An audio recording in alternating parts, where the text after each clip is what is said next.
Mami daw ay magbubudol fight ng isdang malaki. Sobrang laki nito. Oh. Mahigit 1 kilo yung isa na yun. Oh, baka hindi kayo maniwala. Oh, ba yan? Yan, mango.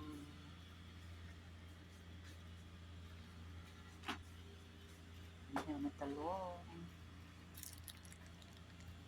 Kanin, may hipon. Oh, I forgot.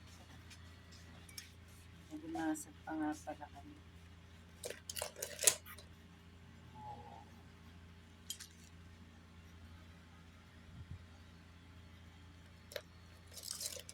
Masag. Nakalimutan na masag.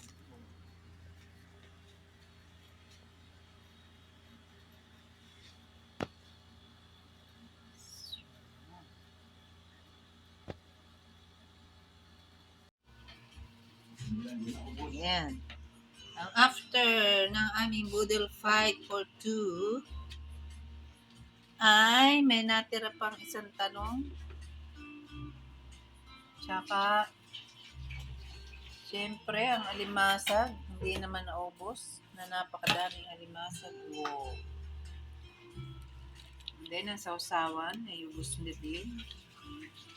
At ang isda ay sa sobrang laki, 1/4 lang ang aming nakain. Yan. 1/4 lang talaga as in. Kasi sobrang laki na. Mahigit 1 kilo. 1 kilo't kalahati, no? Sobrang laki.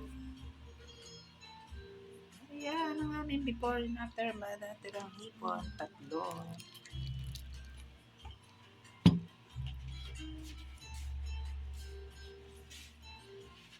Ito ang aming buko.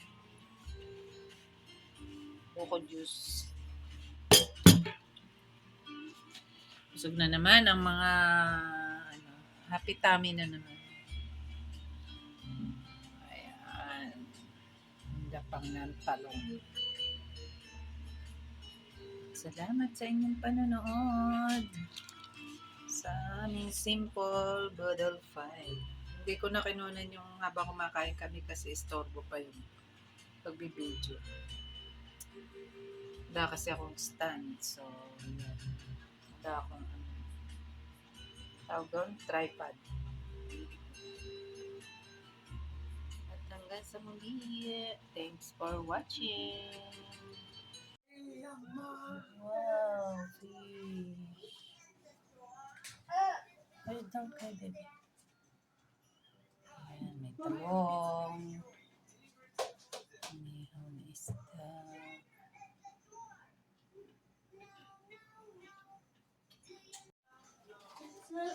Sausawan. Oh, baby, you want to eat? Sausawan, no? You don't want to eat?